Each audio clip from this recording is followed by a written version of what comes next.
We are live, and we're with Trita this time, everybody. Unfortunately, the initial stream didn't have Trita forgot to put it in his calendar, apparently. But anyway, Trita, it's always a pleasure, my friend. We're not supposed to share that with everyone. No, I'm kidding. No, it was my bad. It was my bad. I'm so sorry. Fault, but here we are. Always a pleasure, as I say. But I'm very interested. So, simply put, what is going on right now with the talks? It seems like we're just, the term I use is merry-go-round, but we just seem to be in a merry-go-round right now. The two sides have struck each other. There's been some pressures on the Strait of Hormuz, obviously Lebanon and Israel is the main pressure point. But are we just, and Trump just saying that talks are progressing at rapid pace, but not rapid enough that we've actually reached an endpoint? Merry-go-round is probably a good metaphor here. We haven't reached the end of this, but it is increasingly looking difficult. There's no doubt about that. There's news today that the Iranians suspended talks over Lebanon. That is not what I'm hearing from the Iranian side. There's been threats of doing so, but actually not a full suspension. And even if it was a suspension, it would just slow the pace of the talks rather than completely disrupt it, most likely. But it goes back to things that you and I have spoken about earlier on, which is the centrality of Lebanon and why the Iranians are insisting on a region-wide ceasefire. We're seeing clearly how Lebanon may, or Israel's actions in Lebanon may end up becoming a major spoiler. I would say, however, that the main challenge at this point is actually cold feet on the Iranian side, driven to a very large extent by deep suspicions as to whether Trump is serious, whether this is just an effort to win time, to attack Iran, whether he actually can deliver on some of his promises that he's making. And some of those questions I think are legitimate, and given the fact that the Iranians have been attacked twice in the middle of negotiations, it's reasonable to understand that there's going to be a degree of paranoia on the Iranian side. But at the same time, the logic of some of these arguments, frankly, don't make sense. Because if Trump was looking for a way to restart the war, he doesn't need a deal. He doesn't need to have an excuse. He doesn't need to have a pretext. He'll just do it. There's no reason as to why they would be striking a deal and then a month after the midterms, that's when they would do it. There's no logistical or military logic as to why Trump would need to do anything along those lines. If he wanted to have another military confrontation, he'll have it. The reason why he doesn't want one or doesn't think he can have one is because I don't think he has any real attractive military options at his disposal.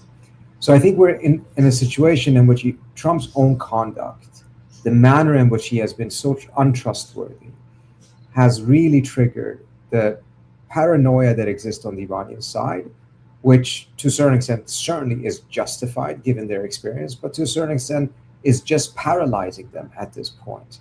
And they're having these moments in which they don't know whether to go forward or backwards on this. And there's an intense debate inside of Iran. And it's not that certain elements are holding out, the hardliners are against. It's a little bit more complex than that, in which there are serious question marks on their end.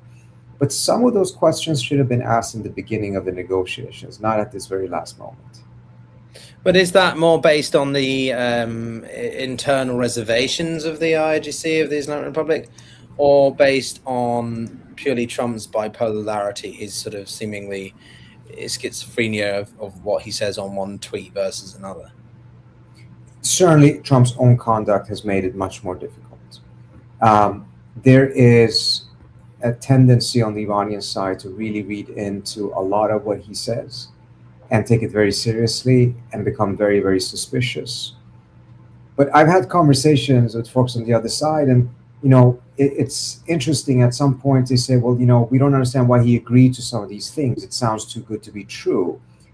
So, when Trump is being flexible, that fuels their suspicion. When he's not being flexible, it fuels their suspicion. That's the scenario you have when you're kind of being paralyzed at a moment in which you need to make decisions. And, sorry, go ahead. No, I just wanted to add on that point, Trita, that sort of, do you think possibly the Iranians are thinking that they're dealing with someone who's got way more moves than he actually does? Like, as we've said before, the the Iranians are incredibly savvy diplomats and negotiators, and just generally about navigating remaining in power. So do you think that they could actually be overestimating the capacity of the Trump administration because of how much they are used to experiencing challenges? You mean overestimating what Trump can do? Yeah, over he's got 4D chess, 5D chess, when actually he's just an idiot, and that's making them hesitant because they think, are there more moves than we've calculated for? Yeah, no, I think every conversation I've had, at times I've been surprised by some questions that are being asked, because they really are reading way more into things than is the case. I'm not saying that Trump has not been deceptive. He absolutely has been. He's even bragged about it. Remember how he bragged about the deception last summer, in which he said, this was the biggest deception ever, and really that experience has put the Iranians where they are right now. And it's also backfiring on Trump, because he's living in a world in which his past untrustworthiness is affecting the perception of his current trustworthiness. And it's doing so in a manner in which, even when he has shown significant flexibility, it has made the Iranians suspicious. It has made them think, why is he giving so much? There must be an angle here. And when he's not giving much, they're like, well, he's pursuing this maximalist strategy. So again, I'm not saying that all of the fault is on the Iranian side or all of the fault is on the American side, but I think there's certain things that have happened that is giving a misperception of the reality. So for instance, Trump suddenly said, the ball is back in my court. I'm going to take my time before I make a decision. I don't think the Iranians ever responded. I don't think the Iranians went back with an actual response to the US on the proposal. There may have been some exchanges of certain texts, but a full response was never given. But this was a way for Trump to deflate the pressure that was building up on him in Washington, in which people were increasingly asking the questions, what's going on here? The Iranians been sitting on their answer for 2 weeks. You say that they're desperate for a deal. That certainly doesn't seem to be the case. And a way for him to deflate that, he suddenly just made up, saying, the Iranians have responded and I'm going to sit on my answer until I really thought this through. That's a way to kind of say the ball is in my court. And that's a good thing. And it's much more difficult for the blob to pressure him to make a decision once the ball is in his court on diplomacy. And then it was if the ball was in the Iranian court, because then the immediate accusation would be they're playing for time, you're getting played, you're getting rolled, etc. But that all goes away if he suddenly declares that the ball is in his court, even if it wasn't. And so I don't doubt, for instance, that he may have gone back and tried to make some changes to the proposals. And that incidentally has fueled some suspicion on the Iranian side. But it's also something that the Iranian side should recognize.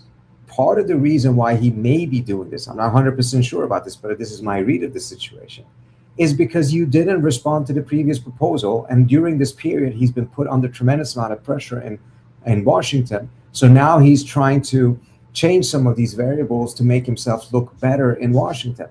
But it is different from the original proposal, which he was happy with because the ball was in your court, but you didn't respond. Yeah, it makes me think a little bit. I was thinking about this earlier, and then I heard one expert. I don't know if you're familiar with her, Sanam Vakil of Chatham House. Sanam and I did our PhDs together at Johns Hopkins. Oh, right. Okay. Well, you're a CISA as well. Oh, wow. Okay. Yeah. Oh, right. Cool. Well, we're all the same tree. I love it. No, but Sanam, I think, put it really well, which is that despite what some people may say, Trita, the escalations that we see here, or the threats to the ceasefire, aren't really necessarily that strong. We see this quite often where you'll see flare-ups, we'll see violations, we'll see what I call pot shots, right? They take pot shots at each other occasionally but the long-term strategic value of negotiating this ceasefire is more important than ditching it for a short-term reaction because you're frustrated from the Americans hitting targets or something, right? Bottom line, what does that tell you about the extent of either's rationale now? Regardless of how hot it gets, are we not going to see a breakage of this ceasefire, or do you think it is quite possible? No, look, we absolutely can see it. I do agree that what has happened so far didn't get to the point in which the two sides necessarily were going to break it off, although it could have. I mean, I think the response the Iranians had by striking the bases in Kuwait. Again, we saw a pattern we've seen before. The Pentagon comes out and says nothing happened. 3 days later, there's a report saying that, well, there were some American casualties, injuries, not deaths, but it was because of falling debris, which then started to prompt a lot of jokes on the internet, because it seems like these drones' main function is to get shot at and then fall down on troops and cause casualties that way, rather than actually striking them, because it's just striking how many people seem to have been injured by the debris rather than the actual attack. And I think the picture is more that these were probably quite successful attacks. They didn't inflict significant damage. It was a way for the Iranians to say, okay, they're not going to accept a new reality in which the US can strike the Iranian mainland without getting significant retaliation from the Iranian side. And since that attack, to the best of my knowledge, we've seen a drop. Perhaps not a complete, but we've seen a drop. So it's not unusual in these different ceasefires that the two sides test each other, they probe, they escalate a little bit, but it's below the threshold of actually breaking the ceasefire. And again, if the US wanted to break the ceasefire, the US would. I'm not seeing anything, it's not public opinion, it's not even domestic opinion, certainly not international law that would be preventing the Trump administration from going forward with a full-scale attack if they thought that they had that option. I don't think they do. I think they recognize that they don't have that type of an escalatory option. However, if they had managed to maintain that low-level confrontation between the US and Iran, that actually would probably have eroded Iran's deterrence over the long run in a manner that would be very detrimental to the Iranians, which is probably why they responded a little bit more forcefully. Because it's at that level the US actually can inflict damage on the Iranians and still absorb any responses from Iran. Whereas if the US were to strike harder, for instance, going after oil infrastructure, that's when the Iranians would start exercising some of their escalatory options that would be devastating for the US. But if you keep yourself below that, then you actually could inflict a lot of damage on the Iranians over the period of time without risking that larger scale retaliation from the Iranians and without risking the ceasefire. And I think what the Iranians did is that they struck a little bit harder than expected to essentially say, no, that path is not going to work. Yeah, it makes me think. I just want to read out what Trump had said earlier, because what I found quite fascinating was the nebulous nature of what he said. So he said, this is about Israel, because obviously I want to bring in this as a potential catalyst for breaking the ceasefire. But he simply said he had a very productive call with Netanyahu, and there will be, quote, no troops going to Beirut, and any troops that are on their way have already been turned back, end quote. Now, some geniuses thought that he meant American troops, which probably not. But I think the more savvy people realized that this was the United States president effectively dictating the military operations of another sovereign nation in Israel.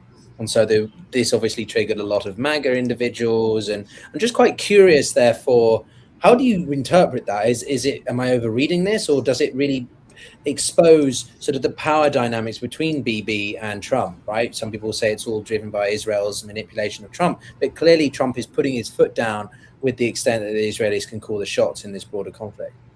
Well, this is the second time he's done that in the context of Lebanon. He earlier on said that Israel does no longer have the permission to strike. And some of the bombardment against Lebanon, against Beirut was stopped. This goes back to what we started off talking about. The Iranians want to see that Trump is willing and capable of delivering restraint on Israel. Because if he cannot or will not, the value of a ceasefire is very questionable. And here we see that Trump is signaling that he's doing it, using strong language. It's not just a quiet measure or message to the Israelis behind the scenes, but also publicly, which may not necessarily be the smartest thing, but it may be something that the Iranians have requested. We've seen that Netanyahu has responded and essentially at least partially rejected this, saying that they will continue to attack if Hezbollah attacks them, which may be within the framework of an agreement. But then he says that other IDF activities will remain unchanged. And that may suggest that the pressure that Trump put on Netanyahu is not to go towards Beirut, but other than that, the activities that they're doing in the south of the country, short of that, may not be encompassed with what Trump has pushed on him. It may also be that this is something Netanyahu says to make it appear as if he's not caving to Trump, whereas in reality, on the ground, the Israelis may start ending some of those activities. I'm not holding my breath, it will remains to be seen. But a key element of this is Trump would never do this out of the goodness of his heart or because he just kind of grew tired of it. The only reality I can see in which he would be doing this is because it is directly tied to his effort to secure a deal from the Iranians and very public pressure by the Iranians to make sure that the fighting in Beirut and Lebanon ends. Now, a question that still remains is that when the Iranians are saying a ceasefire, it does not necessarily mean that that encompasses an Israeli withdrawal from Lebanon. It may just mean that they freezes the conflict where it is right now. And that may not be necessarily what the Iranians ultimately want. It may be what they're asking for in the memorandum, but within the actual agreement later on, they may ask for more. Because otherwise, they may be cementing the conflict at a level that is quite beneficial to the Israelis. They're under control of significant parts of southern Lebanon. And because of the ceasefire, Hezbollah cannot do anything about that. So, there's details here that have to be worked out clearly. Well, yeah. Do you think, I said this in the stream before, which, do you think that the Israelis are effectively squatting in Lebanon? Do you think that this could become a, season sort of occupation? They don't really leave unless the United States really puts pressure on them. Could we see that happening? Oh, I have no doubt in my mind that the Israelis are planning on occupying large parts of southern Lebanon for a very long period of time, end up calling it a buffer zone, eventually annexing the buffer zone, and then needing a new buffer zone to protect that buffer zone. I mean, we've seen this pattern plenty of times. We're seeing it in Lebanon. Yeah, we're seeing it in Syria right now as well, in which the new buffer zone is to protect the Golan, which was a buffer zone at one point and eventually became accepted by the United States. So the Israelis have a playbook. Over time, if no one has the wherewithal and the military powers to challenge it, it ends up becoming accepted, particularly if Western states, as they so often do, end up accepting it. So I have no doubt that that is what the Israelis are aiming for. Whether they will end up succeeding or not will very much depend on what happens in this negotiation. If there isn't a negotiation, a deal, if there is a deal, what that deal entails, etc., etc.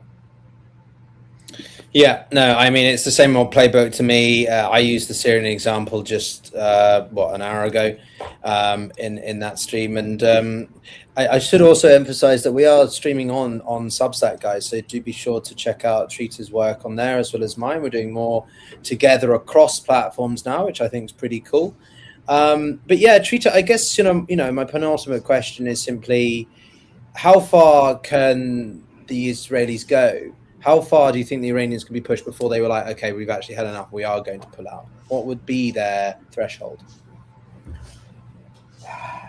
I think to a certain extent, the Lebanon issue is very important to them. To a certain extent, I think it may be some elements in Tehran that are also using it as a pretext. There's been a threat made that if the Israelis restart attacks against Beirut, the Iranians will strike Israel. Whether they will act on that or not remains to be seen. But I can see, because there's a consensus within the system that a ceasefire in Lebanon is necessary for a deal, it could also then be turned into a pretext by those who actually don't want a deal at all, who believe that the deal is not trustworthy, not because they're against the deal in principle, not because they believe that the Islamic Republic internally has to be at war with the United States, but because they have genuine and deep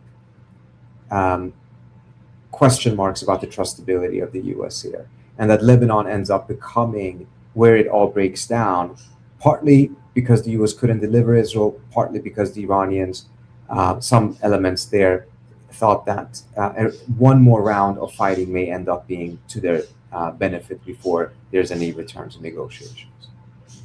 And the last question I have for you is that, just quick take from you, if you wouldn't mind, is simply, Iran has said that it's suspended talks with the US, according to Iranian state media, versus Trump saying they're rapidly progressing. Is this just rhetoric? Is it all untrue? My understanding and the conversation I've had with folks is that the Iranians have not suspended it. They have threatened to suspend it. Washington Post reported that they had suspended and cited an unnamed Iranian official. That's not what I've been hearing. They certainly have threatened it.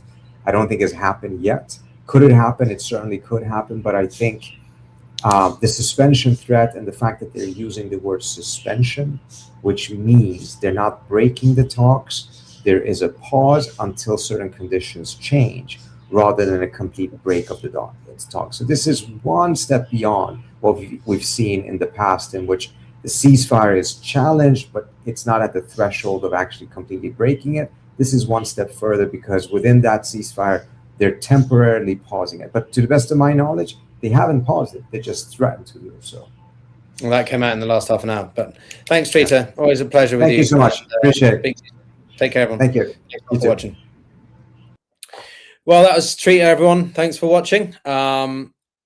Yeah, we were meant to speak about an hour ago, but he actually forgot to put it in his diary, which happens occasionally, maybe a bit of a miscommunication. But yeah, as I said to him earlier on, and as I said in another stream, I personally think that the US is out of options. The Trump administration is really desperate for something. You can see that from the way that Trump is constantly claiming that the war is going, well, it's ending, that the war is going to come to a close. The talks are progressing rapidly, but they aren't, and no change is actually occurring.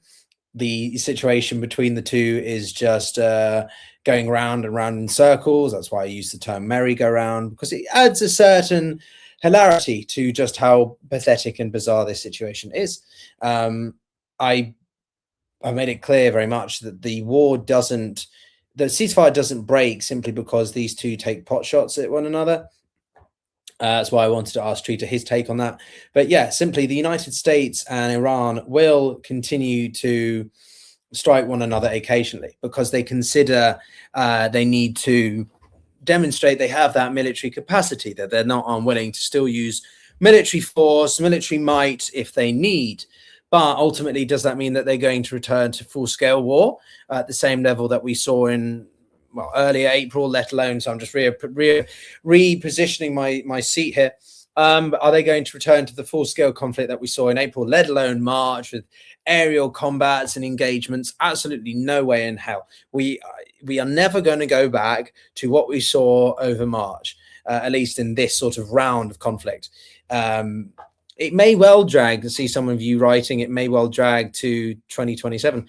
It may well do. It may become not a frozen conflict, but a largely unresolved one, i.e. that the Trump administration never fully is free of the situation in Hormuz, but because neither side officially declared war, neither side can officially needs to end it. They can just be, it essentially becomes a sort of a shadow war, sort of like you saw between the Saudis and the Iranians over the late 2010s, early 2020s, where there would be strikes occasionally, but it was always done through plausible deniability. Whilst this might not be a complete shadow war, the point is that both sides sort of strike one another occasionally, but it's never clearly confirmed who did it or how it was done. The more that this goes on, the strikes may well reduce, but occasionally you'll see something explode, right? A couple of weeks ago, that was that massive explosion in a part of Iran, and it was not really confirmed who did it or where it came from. I think it came out to be the Emiratis, but this sort of thing becomes the new normal. And so this just raises price levels. It just raises the overall cost of living, of energy, and overall the global economy just kind of adapts. It just becomes absorbent of the perpetual instability and uncertainties triggered by this war between the United States and Iran, let alone between Israel and Lebanon. As terrible as that situation is, it doesn't have or carry the same global repercussions that the war between Iran and America does, for obvious reasons.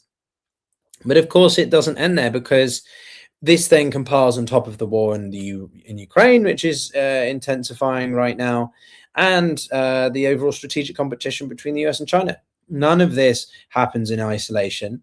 And as I say, I mean, some of you, Trita was nice enough to say that maybe the Trump administration have made some good misdirections or deliberate misinterpretations to confuse the Iranians in the past year. But largely speaking, in a war of this scale, in a war of this magnitude and length, and protracted conflict, at least relative to what the US expected this war to be, it's terrible.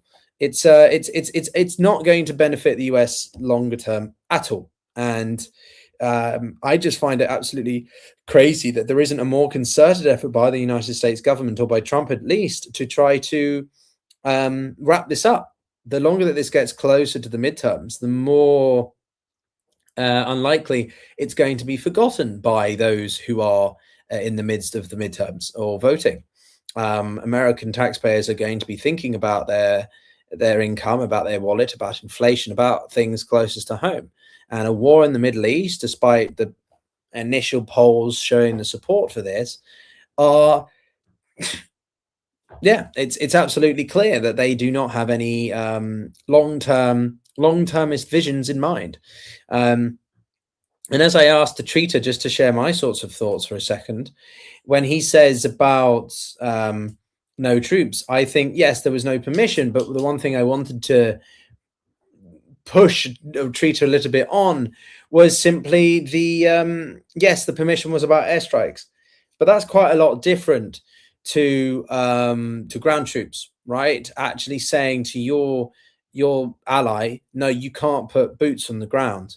That's a particularly big intervention for Trump to, because if a country feels the need, even if it is Israel in the context of Lebanon, which is, well, we can question that, but even if they feel the need, even if the US feels the need to, Israel feels the need to send troops into Lebanon, and for the US to just say, no, don't do that, that's a huge intervention. And I do wonder what that's going to be doing for the calculus of the Israelis more broadly, because they feel that this is a golden opportunity. Yeah, so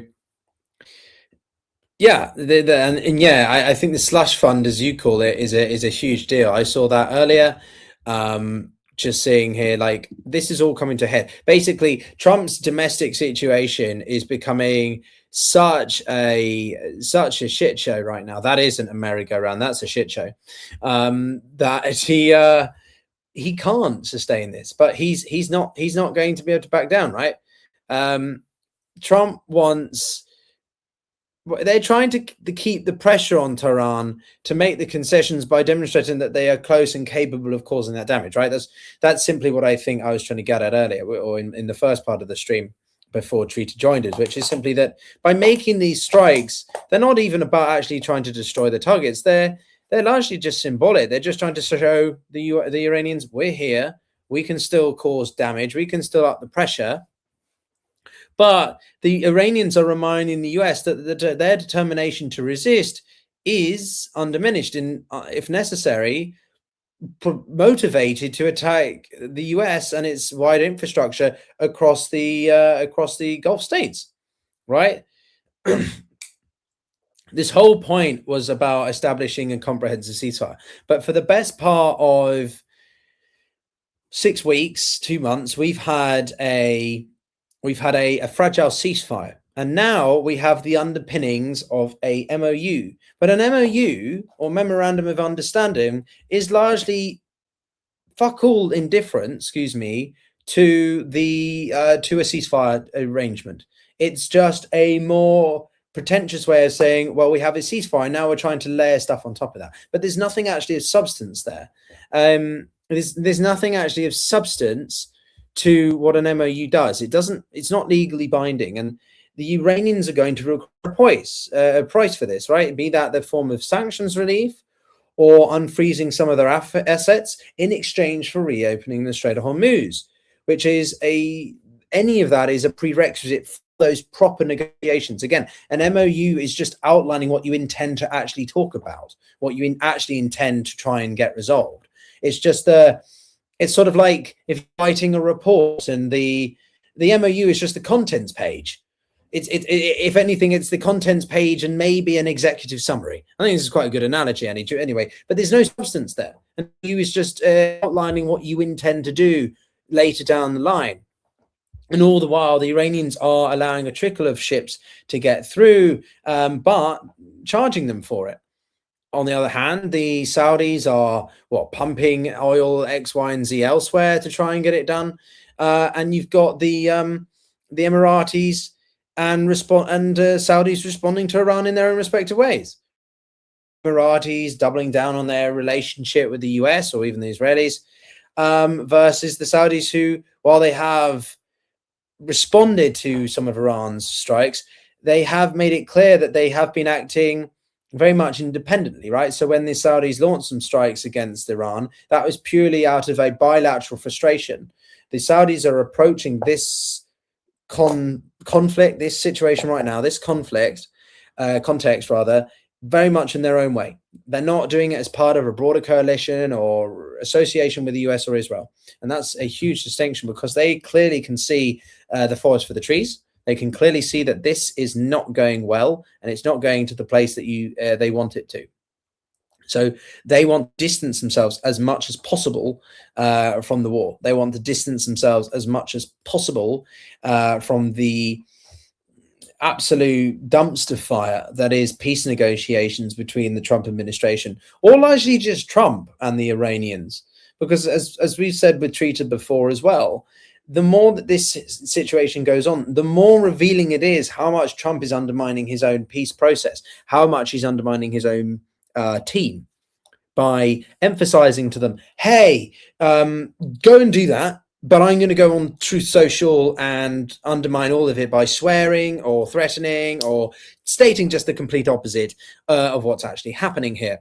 So I think that this isn't even when I write my titles, when I'm trying to frame how to put this into as a coverage, right? I don't even use the US versus Iran. I just think of Trump and Iran, Trump's war.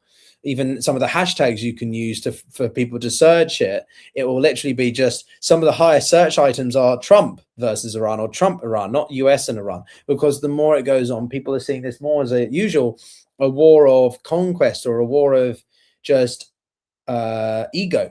It's a war driven by Trump's ego and his unwillingness to make or give those concessions, because it would prove that he can't get what he wants and that he's human. Yeah, it's just both him and Netanyahu claimed that when they went to war, their considerable air power and disproportionate military capabilities relative to the IRGC would be enough to displace it, that it would be enough to completely usurp the IRGC in the Islamic Republic. That's not the case. And we are seeing the true extent of that. They've misunderstood the nature of a regime that has survived for the best part of 50 years, despite numerous efforts of war, sanctions, isolation, ridicule, and they have to live those consequences. But the problem is, so is the rest of the world, and especially somewhere like Lebanon, which is struggling so much for its own survival right now. It's effectively a failed state, and I hate to use that. And it's being physically, forcibly occupied, squatted in by the Israelis. And there seems very little that anyone is willing to do to get that to happen.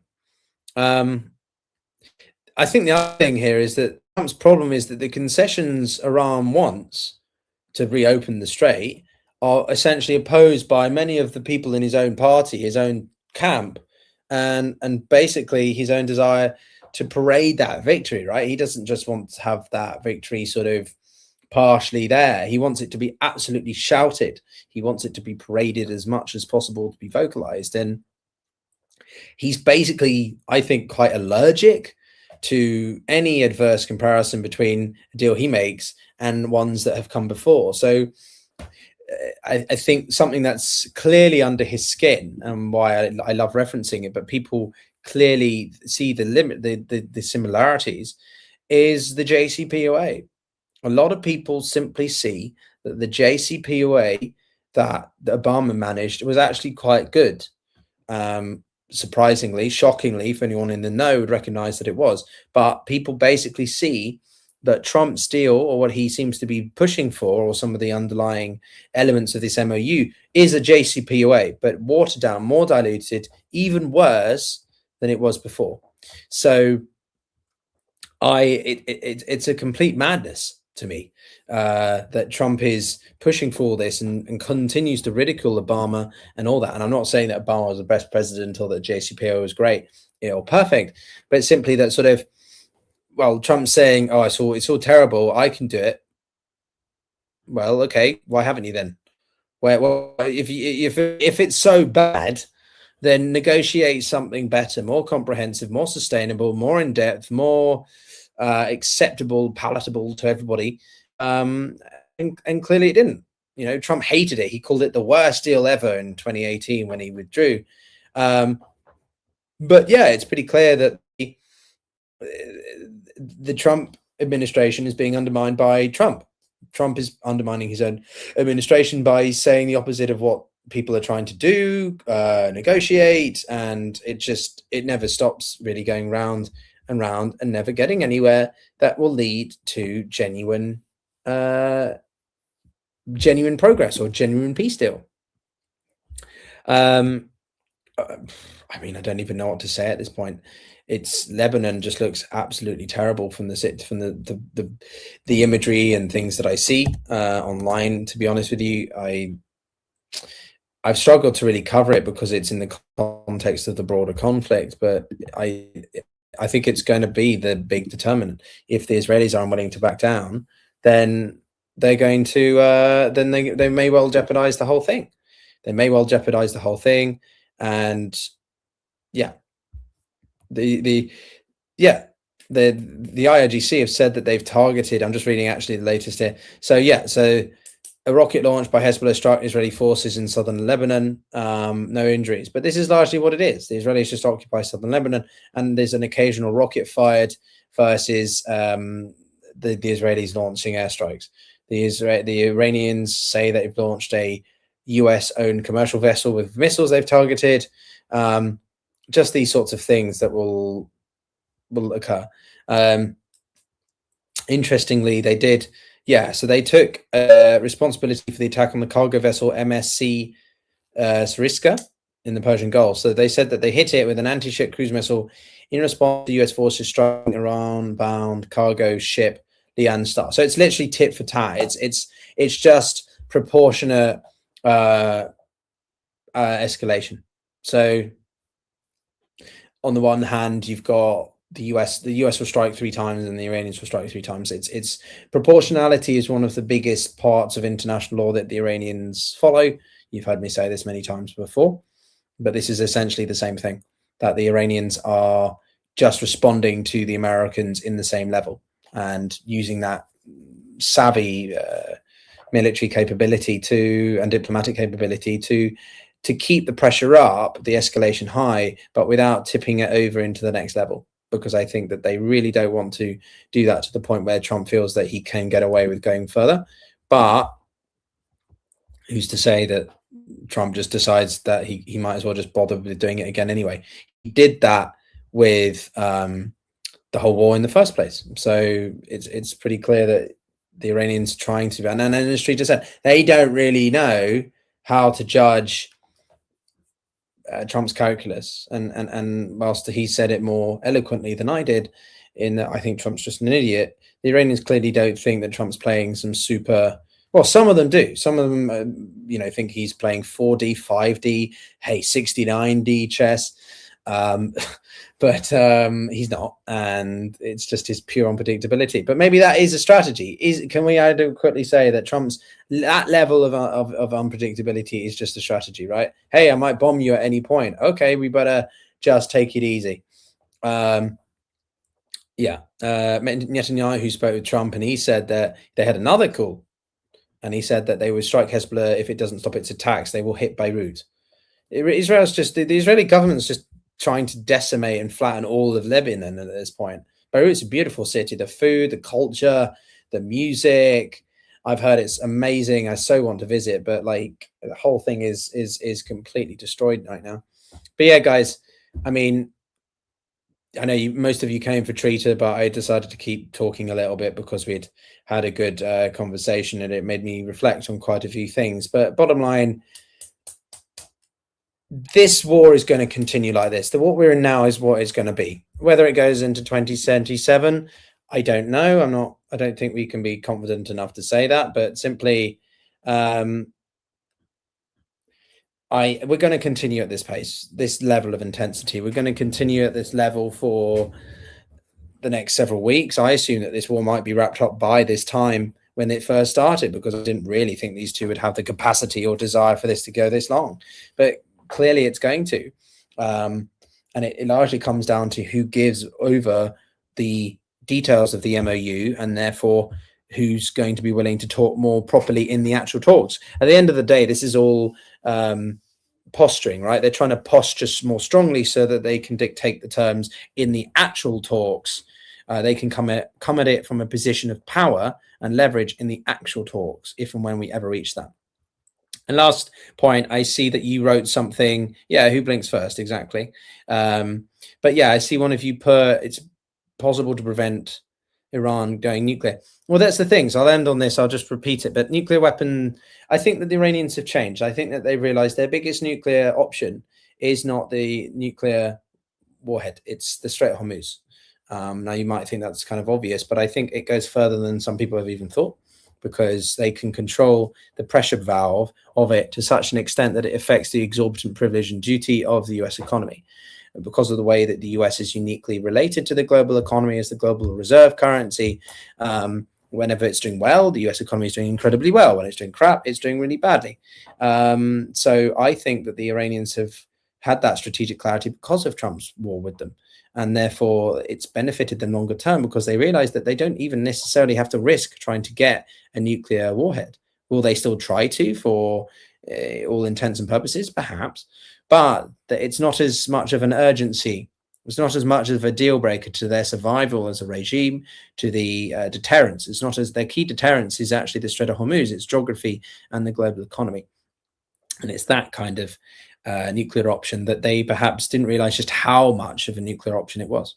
So, yeah, the ability to strike the Gulf states and mess up with the energy markets. Yeah, that's the broader point. The Strait of Hormuz is the how to say, it's sort of it symbolizes the overall element of just war of energy. It's energy wars, it's oil, it's all that. And that's the difference, right? The North Koreans, I knew North Korea. The reason why North Korea is not as relevant here as a nuclear weapon, why it's not as important, is because it doesn't serve any strategic imperative. It's in the Korean Peninsula, and there's no major thoroughfares, there's no major economic routes, no major resources and things that are affected by North Korea's capacity to. Having a nuclear weapon is a big deal, and North Korea can fire it and hit parts of the US, but Iran's much worse because of where it sits in the world, and how much it can leverage other things aside from just, say, a nuclear warhead. It's much closer to Europe, it's much closer to Israel, it's much closer to the Gulf states, but also then, of course, its importance for the Strait of Hormuz and everything. So people use North Korea in comparison, but Iran goes further than that.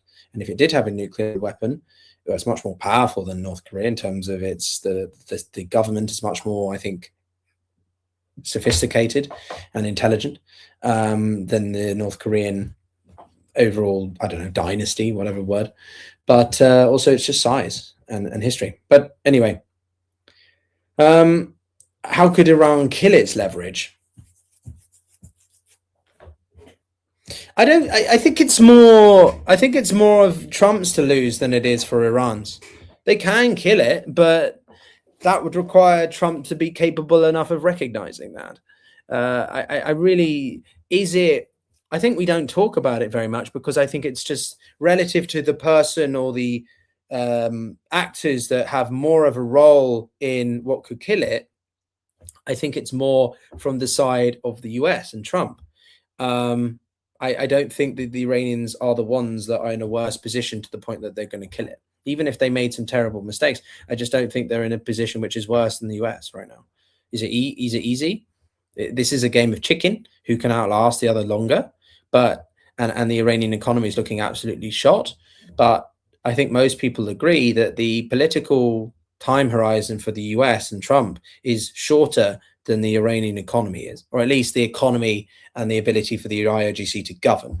So I'm not saying when we talk about these things, it's not a case of sort of win and lose, that the Iranians are winning. They're not really winning. They're just losing relatively not as bad to the US. And again, it's about how long can this last?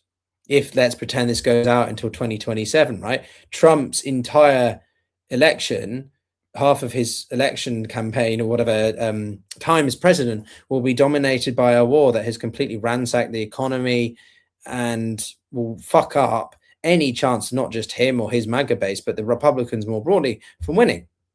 So yeah, it's not a case of the Iranians winning as much as they are from just having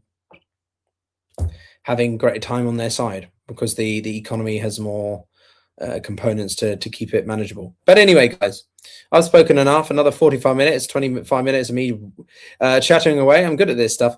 I'll see you tomorrow. We've got some interesting guests coming up, including Senator Mark Kelly on Wednesday, which I think is going to be really interesting. And the usuals. Trita will be back. We'll have Larry Johnson on. We'll have David Gibbs working on a couple of others. But speak soon, everyone.